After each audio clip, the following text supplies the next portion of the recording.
Alliance Vlog Podcast.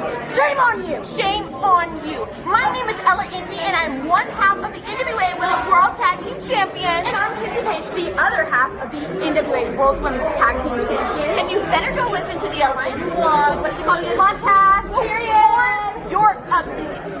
Period. Power approved. Are you ready? Power. You want answers? I think I'm entitled. You want answers? I want the truth! You can't handle the truth! What we've got here is failure to communicate. I'm building an alliance.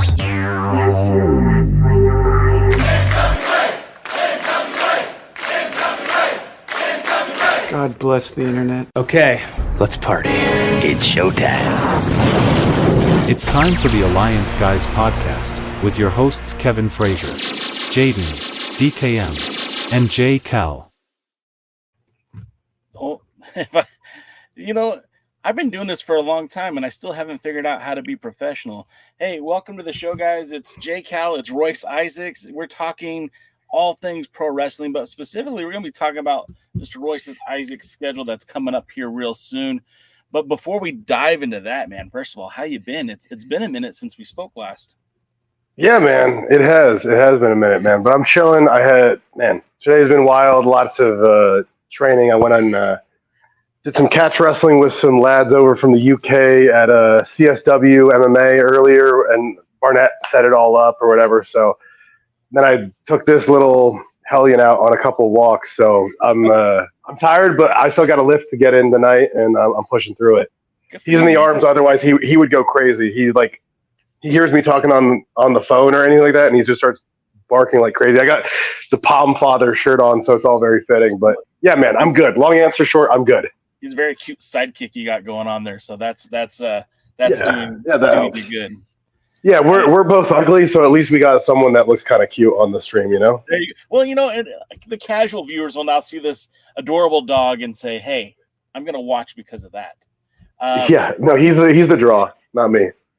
The last time you and I spoke, you were still in the NWA. Well, the last time and I spoke, there was a damn global pandemic that prevented wrestling from actually even happening. And, I used to say like, oh man, it sucks that wrestling's not happening now. And it did, but that changed quickly. You left the NWA. Was that on a good terms, bad terms, no terms, any terms? Were you good when you left? No, I definitely wouldn't say it was bad terms by any means. Like, I don't think there's any ill will. It was a crazy time in life, certainly. I just think it was the right time for me to ask for my release and go. And, I think the kind of stuff that I've done since then is, kind of reinforced why I bet on myself in terms of that or whatever. But like, it would be silly for me, I think, to just go around and like act like there's some bad blood or act like I was angry or something. Like, it's like they gave me a great opportunity. And, I think that I furthered my career there. And so, yeah, like, I don't know. It's not like, I don't really, like, it's not like I talked to Billy. I haven't talked to him since I got my release, but like, there's no bad blood on my side. So if there's any on his side, I don't know why. Yeah. I mean, I haven't heard anything. I was just curious, cause it was pretty abrupt, but like you said, betting on yourself, especially in that, tumultuous time, in the world of wrestling, a lot of things there were a lot of moving pieces. And unfortunately at that time, the NWA just wasn't moving. And you weren't alone. I mean, there were several talents who also left shortly thereafter. You ever keep in touch with anybody like Tom or Nick or any of the guys from Strictly Business? Yeah, of course. I definitely, me and Tom chat every once in a while. I was on a show with Nick like right before he got, his big deal over at WWE and what he's doing now. I see people that were at NWA with me, a lot of shows that I'm at, I'll do shows with Zicky, Ricky Starks and whatnot. And like it was a really good crew. We had a really good group of people together, back in like the start of the Lightning One NWA days. Yeah. It's funny because you made your debut at the Crockett Cup. You and Tom were the wild card. And then, we're just a couple weeks away from the Crockett Cup coming back. one of the things that I always thought would be cool is if they invited you and Jarrell to come in as the West Coast Wrecking Crew. I'm not assuming that's happened, though. No, definitely. Like I said, I haven't talked to Billy since I left. So I don't think there's really any interest there. Like, of course, as things in wrestling go, these things can always change and whatever. And I'd never rule out a return or anything like that. But no, it's not something that's been broached. But I mean, I do think there would be something cool there, especially if Tom's in the mix, and maybe we end up facing them at some point. But it's one of those things where it would have to make sense for both sides. You know what I mean? Like, it would have to be something that's a good deal for them and a good deal for us. So I don't know. It's not something that like I'm holding my breath for. But if it ever happens in the future, like I said, hey. I'm here to wrestle. I'm here to make money, so I'm not against it. Well, the whole time you are in the NWA, you and Jarrell Nelson were still teaming as the 1%. I got to see you guys wrestle out in Vegas with Ring Warriors. I popped for that because I hadn't seen you guys team together before live. I've only saw it on video. I know you were doing stuff with Future Stars of Wrestling as well. You were still kind of as a singles in the United Wrestling Network, but then when the pandemic happened and everything kind of changed a little bit. What led you from being a singles wrestler in the United Wrestling Network, a tag team wrestler in the NWA, tag team wrestler out on the Indies, heading towards New Japan Strong? What door opened up for you to make that happen? I mean, I've always had my eye on New Japan. Like, that's always been kind of like a place that to me was like the best place in terms of like work rate and wrestling style and the people that they had there. And them having that kind of focusing that base in LA was obviously great. And they were one of the few places around in LA that was running during the pandemic, because they had shows with no fans. We had all these crazy rules where there had to be 15 minutes between matches, and they would do like a full clean of everything. And as soon as we get to the backstage, boom, mask on, all this stuff. Like, it was like we had to stay at a distance. It was wild times, and especially like doing all that, no fans in the crowd, just killing each other out there.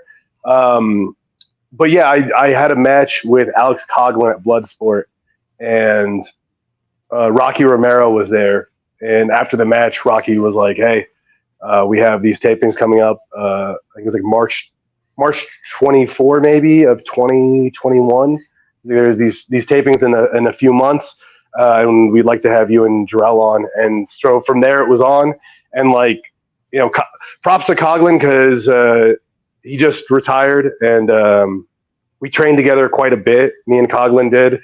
We trained together at the dojo. We trained together at CMMA and got some rolls in, some sparring, beat the crap out of each other at Bloodsport twice. And I don't know, we've had our ups and downs, but overall that's like a really good dude that I'm going to miss having around in wrestling. And, one of those guys that's just like a marvel in the ring, one of the few guys that I'm like, damn, strength for strength, where, he might give me a run for my money. And so shout out to Alex, because without such a good foil, I don't know if I would have gotten in with New Japan. I saw him a few times live, and just like you said, the power, it's very, I'm not trying to downplay it. He's a very powerful guy, but it seems like he's got superpower when you watch him in that ring. He does things that I would think maybe a guy his size couldn't be able to do. And like I saw him deadlift somebody straight into a suplex, and it blew my mind. It was pretty insane. Sure. Yeah. So the door opens for New Japan Strong. You guys were doing those TV tapings out there in your familiar stomping grounds of the Ocean View Pavilion. How did it feel going back into that building after you had already left the United Wrestling Network before you started with New Japan Strong? How was it being back in that building? Did it have any good memories, or was it just another day at the office? Oh, I mean, of course I had good memories. I have a ton of good memories with the homies at that location. I mean, I still every once in a while like to go out to the beach across the street over there. because I don't. Port Hueneme is beautiful, and it's like more chill than like going to Santa Monica or Venice or whatever. But it was a little bit weird just because of the timing that it happened and like the COVID setup and all this, like, you know, like there's literally no fans, you know. So it was strange, but yeah, no, like I have tons of good memories from that building, and it was cool to be back there. And yeah, no, like early New Japan Strong, I'm glad we don't have to go back and not have fans. I'm glad we don't have to deal with that ever again.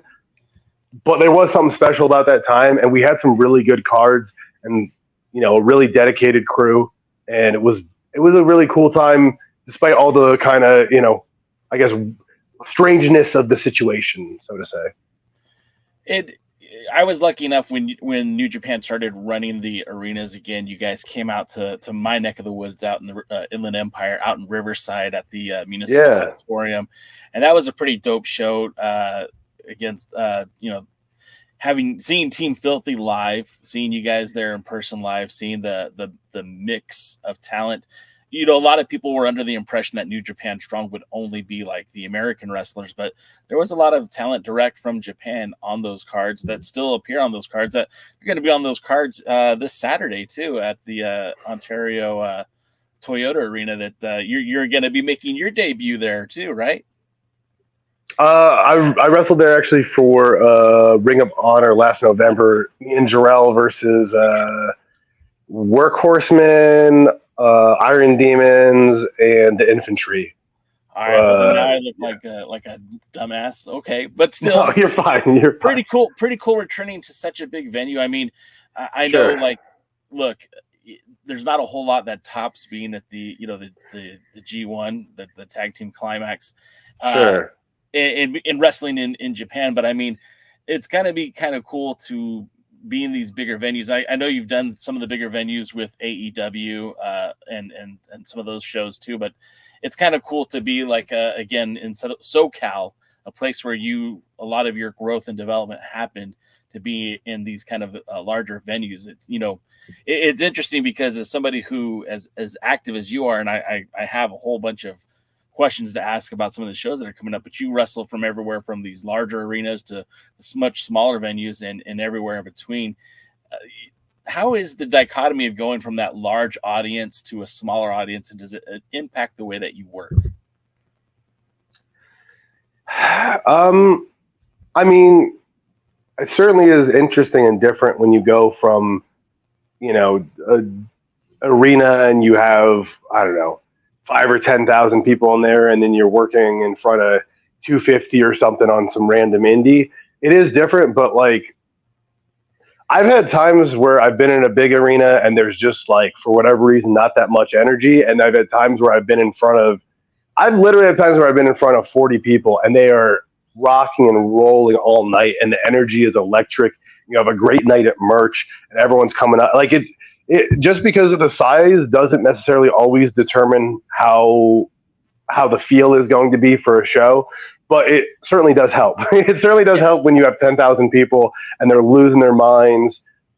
It certainly does help, but I don't know. Sometimes it's nice to have that kind of smaller, intimate feel. And I don't know. I just love wrestling and performing. And if a crowd is there and they're hot and they're rocking with you from beginning to end, you know, overall, yeah, obviously it's nice to work in the bigger arenas, but that's because there's more people there, which means you're probably getting a bigger payday and whatnot. But I love wrestling. So as long as it's a good crowd and an active crowd, I'm with it, man.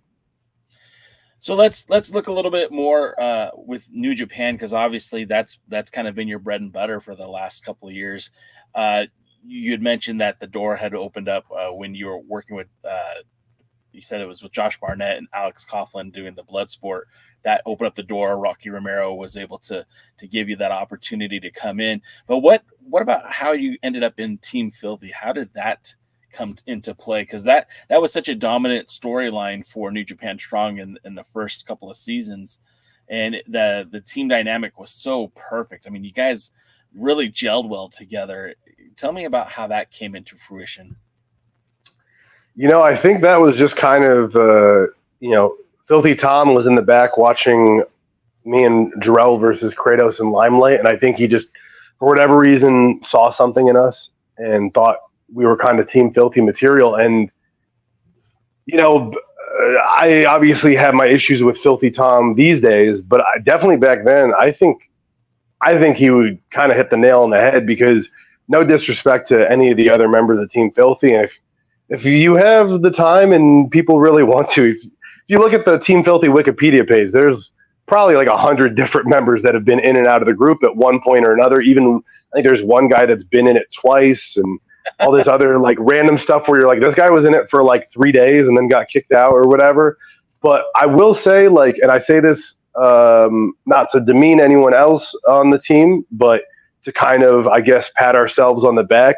But I do really think with all the work that was put in for Team Filthy, when you think of Team Filthy, you think of Tom Lawler, Jarrell Nelson, and Royce Isaacs. That was the core faction of a long, like I said, there's like probably 100 members. This has been around for years. It's been in multiple big promotions, like, you know, MLW. I think it kind of started there.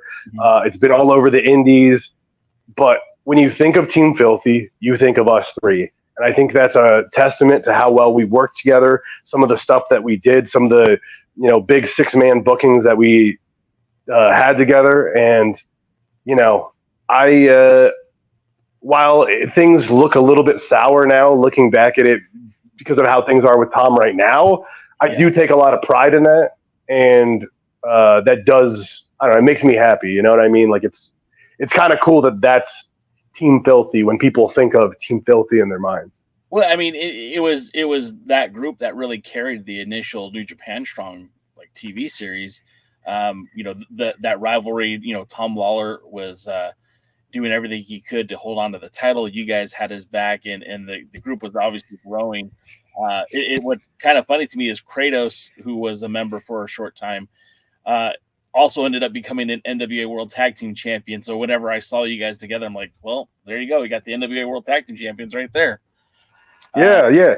I mean, Kratos, I think he's just, like, I don't think he was ever, like, kicked out of Team Filthy. It's just, I think he has so many obligations with the NWA, and there's been so many dates that have lined up that he's just been doing his thing over there.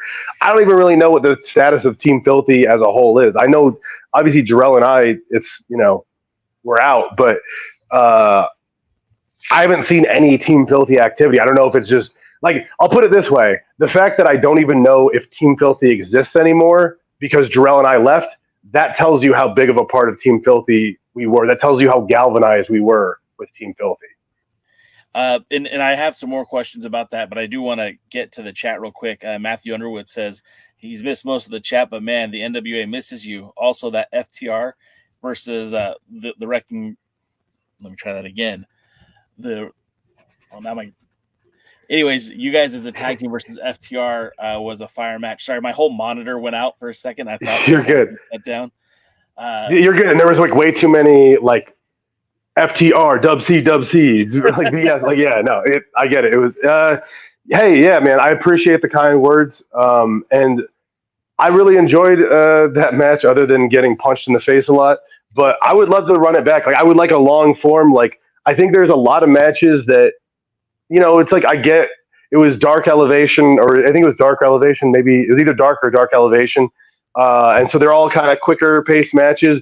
But I think Jarrell and I have quite a bit more seasoning now, and I would love to run it back with FTR, because, you know, that's one of the top tag teams of all time. And I think we have a style that meshes really well together. And I think with that more experience and more seasoning, I think we could, you know, give them a much higher level of competition. You know, now we'd be, rather than trying to survive, we'd be, you know, trying to win. And so I would love to run that back with them. You know, you've had a lot of good matches. I mean, there's a lot of good tag teams out there, but some of the definitive matches that stick out in my mind were your tag teams matches against like Midnight Heat for the Defy Tag Team Championships. Who are some of your favorite opponents as tag teams, either in the Indies or in New Japan Strong? I mean, I think immediately the first team that comes to mind is Motor City Machine Guns. Oh yeah, another one of the best tag teams of all time. I think they're just phenomenal. And I guess to give a shout out to some younger boys that are lighting it up, I've really enjoyed our matches with the Suavecitos, who are an up-and-coming team here on the West Coast. They've done a lot of really good stuff, and we've worked with them since they really first started teaming to now, and I think they improve every time, and they sure are annoying and sure are nice to punch in the face, but I have to real recognize real. I have to recognize their talent. And I do think they're a really good team. We just wrestled recently Culture Inc. I think they're also another good up and coming team in the mix. But yeah, I think Motor City is like, to me, that's to me what we like want to get to that level one day when we're looking back on our careers, because they are absolute legends and they're still producing at such a high level. It's very, very impressive. And two of the best wrestlers and two of the best wrestling minds in the business in Sabin and Shelley. I think that's a high praise from Caesar right there. I've heard a lot of similar comments about you where people say that your mind for the business is very elevated. So I think that's a very high praise for Shelley and Sabin for sure. The other comment in the chat too was from Lamb. He says your match versus Tyler Bateman in the bull rope match is still fire. Hey, I appreciate that, my man. Me and Bateman beat the crap out of each other at Championship Wrestling from Hollywood, and we still do from time to time. We just wrestled at the end of last year for Epic Pro, and I threw him around on the outside, all this crap. He was beating the crap out of me. No, it was. I always love some violence with Bateman, and it's cool because Hollywood, we hated each other. I was doing all kinds of dastardly deeds, and we had this bull rope match. Both of us are bleeding like stuck pigs, and I don't know. Sometime after that, we kind of developed the respect. I think it's one of those things where you beat each other's brains in enough, you get dumb enough that you're like, I actually like you now. And so that's one of my good friends. We talk damn near every day. But as long as I'm taking breath and as long as I'm lacing up the boots, if Bateman wants to fight, I'm always down for. I don't even call it a friendly encounter, because when the bell rings, we beat the crap out of each other. It hurts. Both of us are hurting. But no, I appreciate him, and I think he's to me, Bateman is like one of the most underrated talents on the indies right now, because it's like all steak, no sizzle. He just beats you down, he dissects you, and I think he's extremely, extremely talented. I think he's got a unique look. He's got a unique moveset. Like Bateman is the man. One of the things that, I'm trying to like elevate and talk about you, but since we brought up Bateman, man, one of the things that I love about watching Bateman wrestle is when it doesn't seem like there's a wasted motion. And even when he's, he delivers that punch and then he's selling like the hurt hand, it's like, damn, dude, that's great. I love that. It's the little things I feel like that will make a match even better. And he finds a way to do that. And it's for me, I think that's awesome. He has all of that stuff. Like, to me, when I think of in Training Day, when Denzel Washington, when Alonzo pulls out the shotgun and he goes, I'm surgical with this. Like, to me, that's Bateman, is he's surgical. That's perfect. That's a perfect way to put it. When you were on the live stream, the podcast last time, we talked about your visits to Japan, and you had mentioned that you were, even as a young man, you were fascinated by Japanese culture. You enjoyed the cuisine. You enjoyed being in that environment. And when you had those extended stays in the spring of 2016 and 2017 and the summer of 2017 with DDT, that it almost felt like a second home for you. You had an opportunity to go to Japan, representing New Japan this time, representing Team Filthy. And I know there's still some bad blood there, but like you did get an opportunity to be part of the G1 Climax, teaming with Tom Lawler. And I'm curious, like, how that experience was versus your first couple of trips to Japan, because obviously you're with New Japan, which is a much larger company. You're wrestling in larger venues. You were on the road with them, I believe, a little bit more than you were on each trip with the DDT. Can you tell us a little bit about that experience? Yeah, so I guess it was a little bit different in that, like with DDT, I would stay for usually like a couple months, and we did travel around quite a bit. Like I saw most of Japan, but it wasn't as hectic as like the G1 schedule. It's like travel day, wrestle, travel day, wrestle. Like it's much more versus with DDT, you know, they do run quite often, and like they would have 3 or 4 matches a week, but maybe you're on 2 of them, and then the rest of the days you're going to training or something like that, and then maybe you have a day off here to explore and whatnot. The tours with New Japan are usually a lot more bang, bang, bang, business. And you do get like a day here and there to like, oh, cool, let's go explore this castle, let's go see this or whatever. So it's not like it's all business, but it definitely was a more hectic schedule, especially the G1 is, you know, it was a little under 6 weeks. It was about 6 weeks. And there's a lot of wrestling going on, a lot of matches. And there's some days where you're just like, all right, this is a day off, but I'm just chilling. I'm recovering. Like I'll walk around the town and explore that. But, you know, I've loved I've been to Japan 5 times now, 3 times for DDT, 2 times for New Japan. And I cherish each time. Like I could absolutely see myself living there one day. Like I wouldn't mind that at all. I love the lifestyle over there. I love the pace of everything over there. I love the people. And, yeah, I love how they do wrestling. I love how the fans treat wrestling over there. Yeah, that G1 tour was really, really special, though, especially just because it is the G1 and it's like legendary. You know, it is the tournament in wrestling. And you when you're there, I mean, you're wrestling against some familiar faces. I mean, you're in the ring with like Bad Dude Tito, who Sure. you know you guys cross paths multiple times in Championship Wrestling from Hollywood. How was it? You know. Again, I think that was Tito's first trip to Japan. How was it, you know, being the 2 Gaijins, you know, guys who are working in SoCal now in Japan, in New Japan even? I mean, it was really cool. I think there was something cool about that, us being over there at the same time together. I mean, we wrestled like 5 or 6 times. Me, Tom, him, and Jonah were just like married that whole trip. So couldn't be too friendly or pleasant, but you know, we definitely we shared a few beers and a few meals. And I mean, he's someone, I think it's self-evident if you look back at any of our encounters or our Bloodsport match or whatever. Like, I have the utmost respect for his abilities. I'm really glad that over these last couple of years now, he's gotten, I feel like his just due. Like he's gotten a little bit of those flowers. And I think he deserves so much more. I still think he's another guy that could go even further and even higher. But now, you know, he's getting stuff. He's still doing stuff with New Japan, but he's also getting some stuff with MLW. I think he just got announced for, I think him and Che are doing a CMLL tag tournament. Yeah. So it's like, hey, one for the home team, one for the good guys. I love to see that. And, you know, till next time, Tito will lose some more brain cells together, my man. Well, let me put him over real quick by also putting you over, because I know that you've been at it for a while. You know, Lucha Libre Laughs in Colorado has been calling it the celebration of your 10-year anniversary.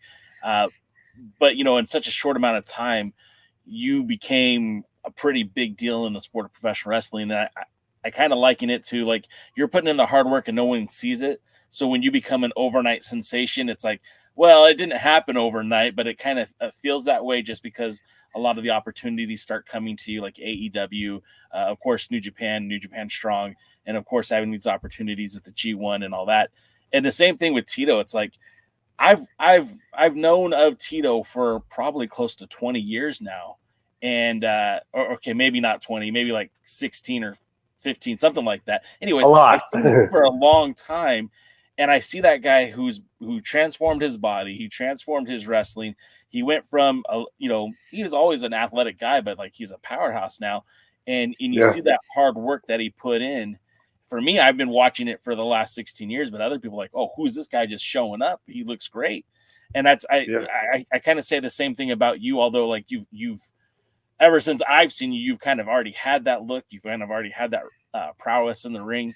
It just seems like it's going up to a next level each time I see you. Where Tito, I literally watched the evolution of Tito Escondido to Bad Dude Tito to Teats and the Wolf Zaddies, and it's just it's Sure. such a cool thing to see. So I'm excited about more good tag team wrestling anyway, because I feel like that's a very underserved niche in the sport of professional wrestling. There's not enough good tag teams out there. So Che and Tito, you and Jarrell, I want to see more of that, please. Yeah, I will say,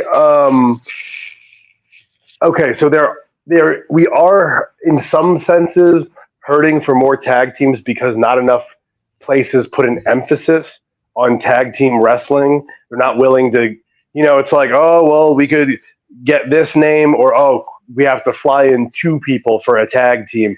And it's like, I get it, but at the same time, tag team wrestling to me is a beautiful art.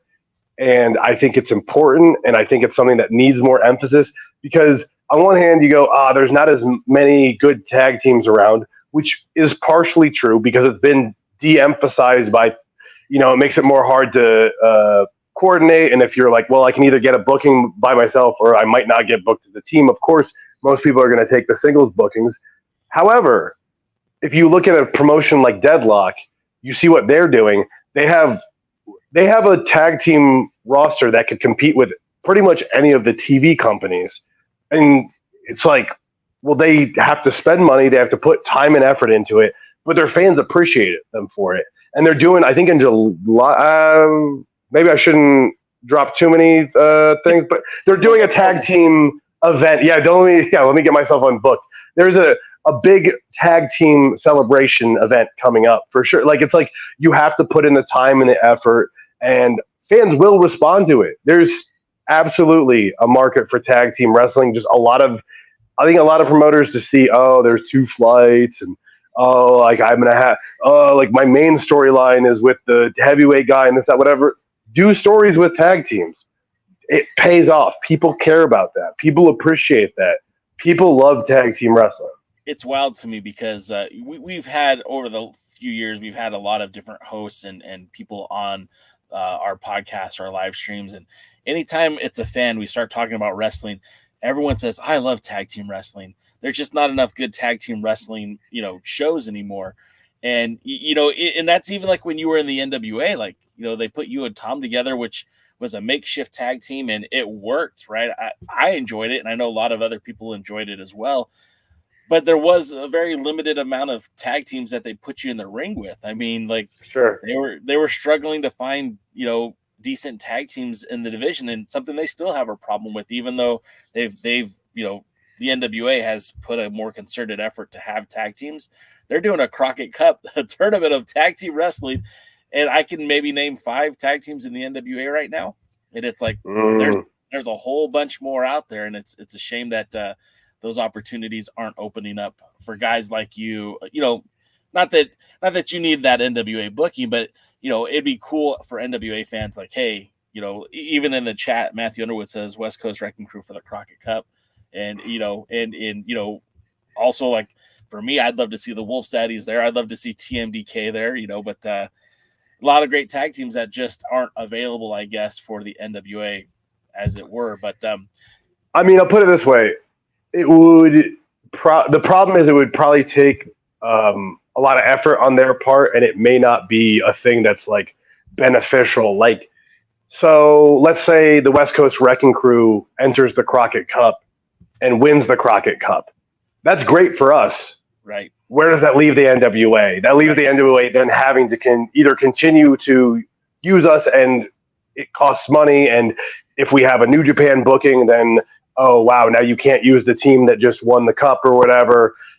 So I do get it to a degree, but I do think if you put in a little bit of effort and legwork and, okay, who are the best tag teams? Who's a non-negotiable? And how can we make sure that we at least get some juice on our side out of it, as well as obviously the fans are going to love.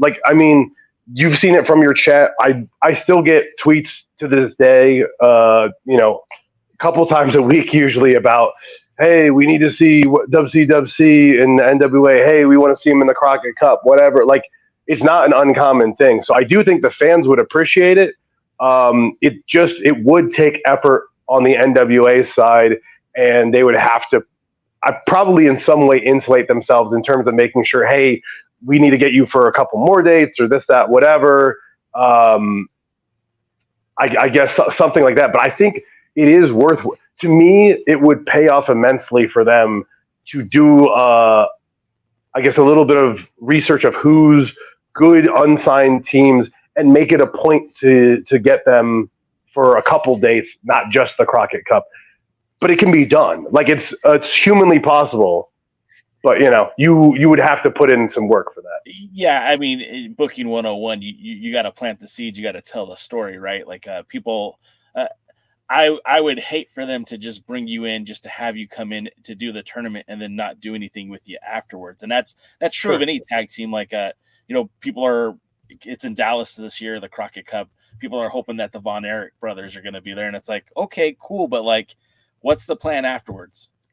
Just a few years ago, the Briscoes ended up winning the Crockett Cup, which was great. They're one of the best tag team wrestlers of all time. Rest in peace, Jay. But they were a great tag team, and I felt like it did elevate the cup, and they did have them around for a few shows after that. But then they were gone, and the juice, the rub they got from winning the Crockett Cup was great, but it wasn't really reciprocated. Because now that they're gone, that the tag team champions lost the Crockett Cup, then they were still around, and then all the other teams were still vying for the tag titles, but the Crockett Cup champions were now elsewhere. So to your point, that does make a lot of sense, and it would be, I think, for any wrestling promotion, I think starting that story, telling those stories to build the audience. I mean, having great wrestling is essential, but if you have a good story that goes with that great wrestling, it really gets a lot more entertaining for the fans. Yeah.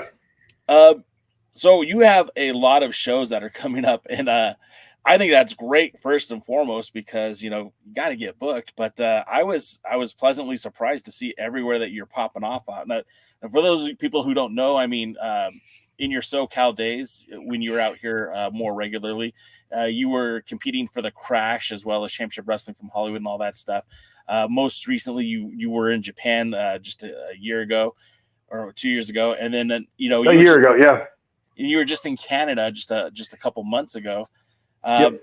You are everywhere, man. You're like a globetrotter, and I think that's pretty cool. But I've seen some of the opponents that you're going to be facing coming up very soon, and I think you have your hands full with some of these matches. Of course.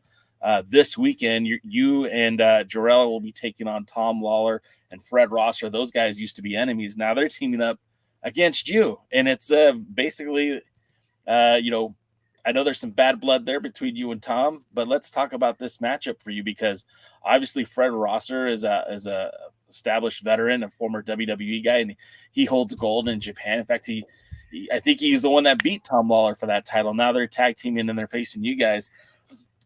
First of all, how is it now stepping into the ring with Lawler after all that's happened between you guys, and knowing that Fred Rosser's always kind of been that target for you guys back in the day? How is it now seeing him team with Lawler?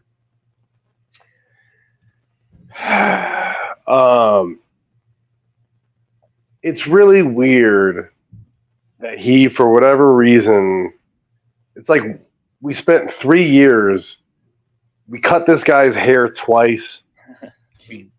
we teamed up and beat the crap out.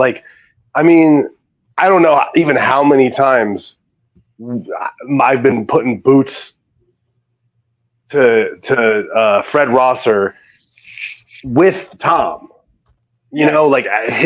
For Tom because he asked for our help or because we were supporting him because we're his boys. We were his boys or whatever. It's really weird. I don't know if your fans will catch the reference if they're in tune with what's going on in hip hop right now. But it would be like if all of a sudden Kendrick and Drake decided, hey, let's be a tag team. Let's make a dual album. It's like, no. What are you guys doing? And it would be, it's like, why am I supposed to, respect this? How is this cool? It's not. And especially once he kind of we kind of tried to draw this line in the sand, and Tom was like, "Well, no, I'm teaming with Fred." It's like Well, how do you choose him over us? How do you do that? And furthermore, I don't know if you watched the last New Japan show, the Chicago Windy City Riot too. Yeah, we had the match won. He's known. Jarrell and I wanted to win those titles. That was what we have wanted for the past 3 years, what we've been working for. And Thom cost us the match. Thom directly, not like, oh, he was in the match and so we had less of a chance of like we had the tag titles won. And he chose not only is he going to team with Fred, but he said, screw the Wrecking Crew, all about his glory. To then they didn't even win the match. So I hope he's happy. Sorry. I hope he likes his new haircut. If you follow the rest of the indies, I gave him a pile driver on a chair at Relentless. So he's his head's getting all kind of knots for me. So I don't know that I have these in order, so I'm going to throw them up here just to talk about them because unfortunately I wasn't smart enough to put dates on here. But I do know that our friends over at Epic Pro Wrestling, you're going to be there on June, I believe it's June 2nd. Yep. Jamie Ivan's Ante Up 2. Ray Oris is going to be in the house. I was told that was your hand-picked opponent, that's the guy that you wanted to face. And this show, I mean, look, I love Andy. He's been my buddy for a long time, and this show looks pretty phenomenal. Of course, with Jamie Ivan in it, it's even a little bit spicier than most Epic Pro Wrestling events. But what is it like working for Epic Pro? What's it like, in this environment? And what are your thoughts on Ray Oris? I think Ray is one of the absolute, to me, like maybe five or 10 best luchadors in the world. And I think he was really popping off for a minute. And then like, for some reason, he just randomly is now underrated again. I'm like, why is he not all over why isn't he on TV right now? Who is messing up there? Yeah. Their mess up, not his, you know what I mean? Cause he's one of the coolest, most humble guys that you'll meet backstage. And I have the utmost respect for his abilities.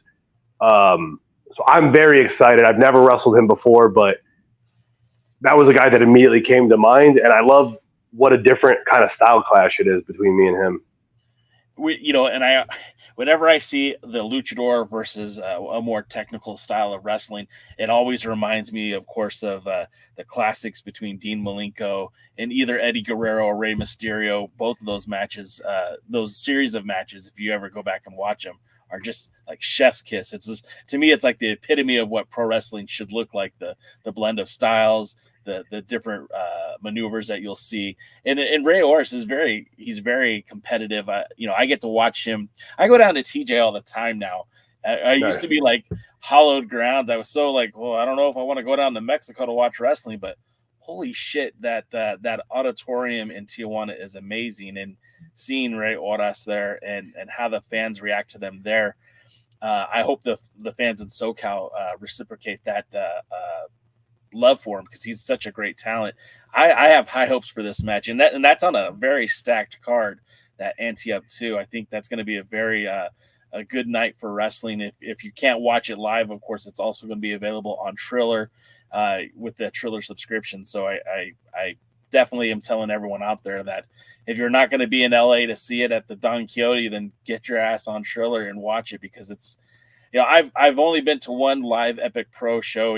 You weren't even on the card, believe it or not, but it was a good time, and I really like the way that they blend different styles of wrestling. And like I said, this card looks so stacked. Richard Holiday and Shane Haste, I think, is gonna blow people away. I think you and Ray Oris is gonna be pretty phenomenal. There's just a lot of good wrestling on that card, and I'm glad that you'll be on that one. Absolutely, agreed. Also, I'm just warning you, my headphones are about to die, so I might have to go old school and just shout at my phone for the last few minutes of this. Yeah, that won't be a problem. We'll try to wrap it up sooner than later. Of course, you mentioned Alex Shelley earlier. You'll be facing him Saturday, May 25th in your old stomping grounds. I guess that's home for you, right? The Lucha Libre Live. Yeah, Lucha Libre Laughs is like kind of where I started at because I I literally went to one of their shows 10 years ago and was in the crowd, saw it, asked the promoter, hey, where do I start training? And started training the next week. So like Triple L, like integral to the story of Royce Isaacs. And Royce Isaacs is integral to the story of Triple L because that was at their first anniversary. So they're 11 years old. I'm 10 years into the business, and we're doing a celebration together. And I mean, you heard my respect that I have for Alex Shelley earlier on, but yeah, I mean, he is him, you know, when it comes to wrestling. So I've wrestled in tags and a 6-man as well, but I'm very, very excited to wrestle him one-on-one, which I've never done before. So it should be special. I was in Colorado, I think it was the week before the February LLL event. I was like, oh man, if I was just 1 week later, I'd have been there. Those shows look like a lot of fun. I know you were one of their big attractions. Heidi Howitzer is also one of their big stars. And they look like epic shows. What's the environment like? Has it changed throughout the years, or has it always been kind of wild and chaotic like it seems? It's always been a fun show. It's grown a ton. It definitely, when I first went there, the level of wrestling was not what it is now. Sure. But it was awesome. They had good vibes, and they built up. You know, I think there was probably like 150, 200 people the first time I went there, maybe. And then they've sold out every show for the last like 16 months now or something like that. And it's just electric. Anyone that wants to check it out, their YouTube page, Lucha Libre Laughs, they just dropped me versus Jeff Cobb yesterday. That was from their January show. Yeah. So that's a good one. They have some really, really cool matches up there, really high quality footage. And like, if you watch those recent matches, you'll be like, wow, like the vibe, the aura, that building is great. It's for sure. The other big match, it's obviously this weekend. Oh, we already talked about that one. Never mind. You have some other matches that are coming up soon too. Of course, you're heading back to Canada for LPW in Edmonton this time. You'll be taking on Larry Woods. I believe that is the 26th of May. And I'm not super familiar with LPW, but I've heard a lot about it, but I'm, again, not well versed in it. What do you know about this promotion? Obviously, they're putting you in the ring with one of their champions. That must mean that they have a very high level of respect for you. But what is your level of respect for LPW? Yeah, they reached out to me, I think, a few weekends ago, and I've never wrestled in Edmonton before. So I'm very excited to make my LPW debut, and I love the idea of debuting against a champion. I mean, bringing me back.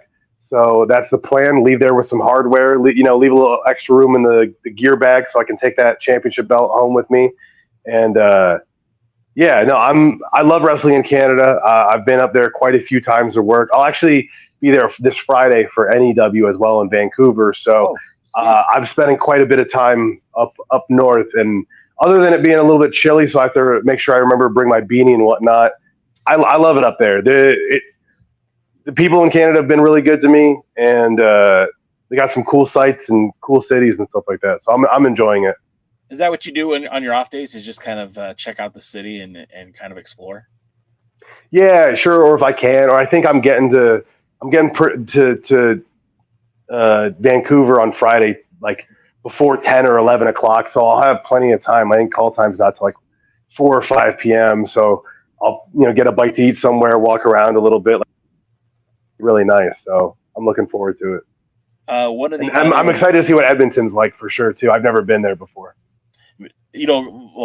Everything north of the United States is new to me. Like I've been to Mexico.